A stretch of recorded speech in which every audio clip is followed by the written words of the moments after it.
Hello friends, today discuss about kidney and urinary system disease. तो first we will discuss about nephritis. तो सबसे पहले हम ये जानेंगे कि जो नेफ्राइटिस है उसका मतलब होता क्या है। Nephritis is a very simple word. First जिस भी वर्ड के पीछे आइटिस लगा होता है तो वहाँ हमें ये समझना होता है कि वो हमें इन्फ्लामेशन को इंडिकेट कर रहा है। आइटिस वर्ड जो होता है वो हमें इन्फॉर्मेशन को इंडिकेट करता है। सो लेट्स हम देखते हैं डिफिनीशन। नेफ्राइटिस का डिफिनीशन क्या होता है। Nephritis is the inflammation of the kidneys which can be caused by various factor.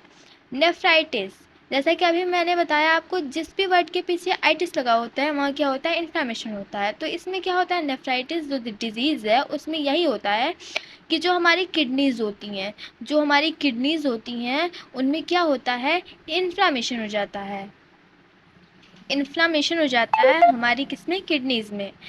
क्यों होता है, उसके वेरियस कॉजेज़ होते हैं। तो वेरियस कॉजेज़ अब हम देखेंगे कि आखिर कॉजेज़ होते क्या हैं नेफ्राइटिस के। तो फर्स्ट हम देखेंगे, फर्स्ट कॉज इसका क्या है, इन्फेक्शन।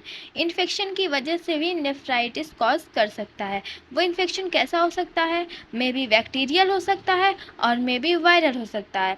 वो इन्फेक्शन बैक्टीरिया के थ्रू भी हो सकता है या फिर वायरस के थ्रू भी हो सकता है, हमारी किडनी को इफेक्ट कर सकता है।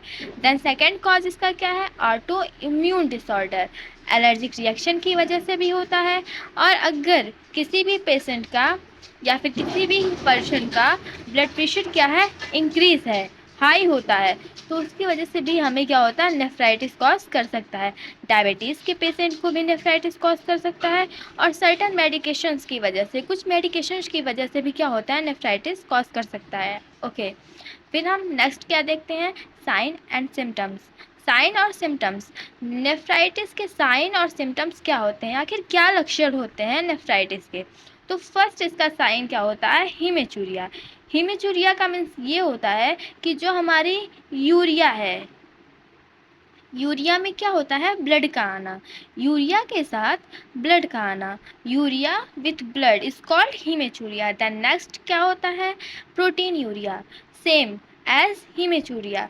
बस इसमें क्या था कि यूरिन के साथ ब्लड आ रहा था। यहाँ पे क्या है, प्रोटीन यूरिया, यूरिन के साथ क्या आ रहा है, प्रोटीन। प्रोटीन का लेवल क्या है, यूरिन में इंक्रीज है। देन एडिमा हो सकता है।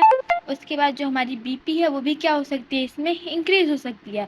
फटीग हो सकता है, पेन हो सकता है। और जो हमारे यूरिन का आउटपुट है वो क्या हो जाता है, रेड्यूस हो सकता है ड्यूरिंग नेफ्राइटिस। नेफ्राइटिस के कंडीशन में हमारे यूरिन का जो आउटपुट क्या है वो भी रेड्यूस हो जाता है। देन नेक्स्ट हम देखेंगे डायग्नोस्टिक इवैल्यूएशन।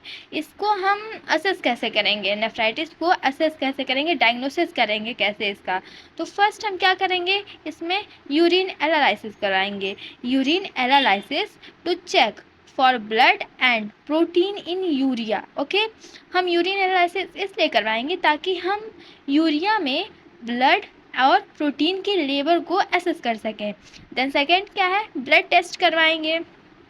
उसके बाद creatinine burn test for assess kidneys function. ठीक है, क्रिएटिनिन और बर्न टेस्ट करवाएंगे। इससे क्या होगा, जो हमारी किडनी के फंक्शन है हम उसको क्या कर देंगे, असेस कर देंगे। देन क्या करेंगे, हम अल्ट्रासाउंड करवा सकते हैं, सिटी स्कैन करवा सकते हैं या फिर किडनी की बायोप्सी भी करवा सकते हैं।